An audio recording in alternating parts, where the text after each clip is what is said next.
Hi Danny, good to meet you the other night. Here's the lesson video with some of the key points from the lesson.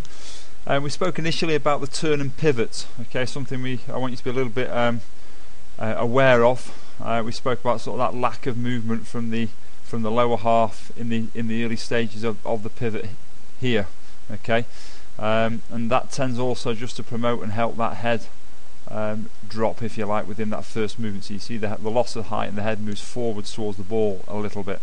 Okay, generally whenever we see that, we see the club work inside as well when this happens. Okay, you'll also see here I've just got a line up here showing you shaft plane there at setup, and you'll see how the club starts underneath that plane, stays underneath it, and you can see how at this point here the shaft therefore is a little bit flat. Okay, it doesn't relate to the it's not parallel with the original plane line.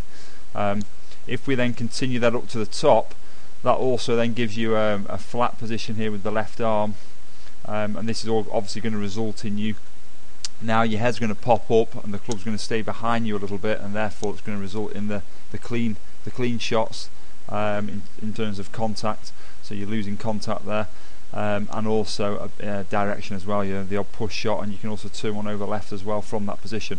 Now what you'll see on the right hand screen here, you'll still see a little bit of a head drop, so we've focused on that drill with the shaft across the joints of the arms just to give you something to work on at home, so you can work on that rotation. Make sure you do that opposite a mirror so you can check your eye line, so you're trying to keep your eyes at the same height, okay, with that rotation from that left side like we spoke about. So you'll see here as you start back, okay, you'll see the lower half start to rotate quite early on here. Okay, the club tends to follow the plane line much better here at this point. It's pretty much on the line here now.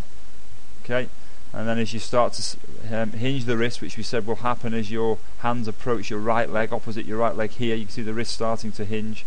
The club then sets on a much better plane here now, and you'll also see with that movement comes a much better position at the top of the backswing, so the arm is getting closer to parallel, it's getting closer to plane basically. And the big difference obviously when we look at that is we can see a bit of daylight in here, and this sort of triangle that is created at the top of the backswing, and we can't see that right shoulder, and that's going to be our big goal really, is starting to really, the end result is to raise that arm into this area here.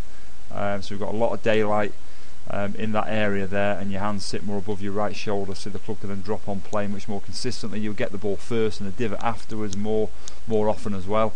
But obviously, as we said, it all starts from the beginning, so the key aspects to the lesson are working on the rotation whilst remaining or maintaining the height, with a much earlier hinging of the wrist, which will feel slightly outside the line to you. But you can see even here, although the club felt like it was coming upwards and was probably possibly more outside the line, it actually is still fractionally on the inside there, but much better position.